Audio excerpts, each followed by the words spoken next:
I'm Scott Lucas. This is today's EA Worldview on Iran. The nuclear talks, steady as they go. The big news out of this week's round of nuclear talks in Vienna is there was really no dramatic news. There were no bust-ups, no points of tension with delegations screaming at each other. As the lead U.S. negotiator, Wendy Sherman, put it, there was no histrionics, no waving of arms in the air.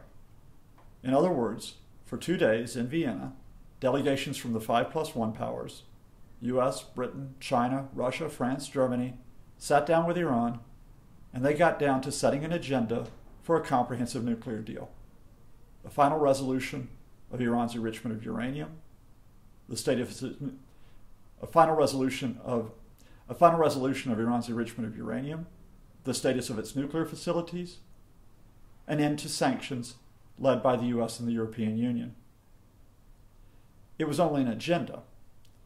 There will be another round of talks in Vienna between April 7th and 9th to try to put that agenda into motion with substantive talks on how to resolve each of these issues. That will probably not give us a final outcome.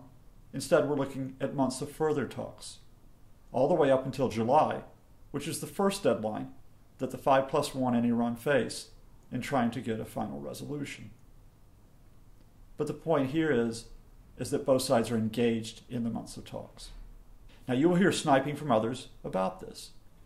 You will hear, for example, about a letter that U.S. senators sent to President Obama just this past week saying there must be a commitment that Iran will not be allowed to keep its nuclear facilities, which, quite frankly, is rather silly because there's no way that Iran is going to dismantle all of its nuclear facilities, such as the Tehran research reactor used for producing medical isotopes.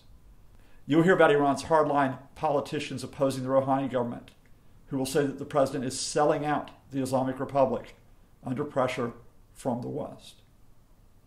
But the fact is that despite these pressures, the talks are proceeding. Both sides said that there's a lot of hard work to be done. Both sides were quite cautious. The American, Wendy Sherman, said that there was still quite a substantial gap on issues like enrichment of uranium. Iranian Foreign Minister Mohammad Javad Zarif drew once again the red line that said Iran must be allowed to have the right to enrichment. This must be recognized for the first time by the United States and others. But that is in the nature of diplomacy. That's right, diplomacy, not histrionics, not proclamations of confrontation or war. And that is why no news is the best news that we could have gotten this week from Vienna. I'm Scott Lucas. This is today's EA Worldview on Iran.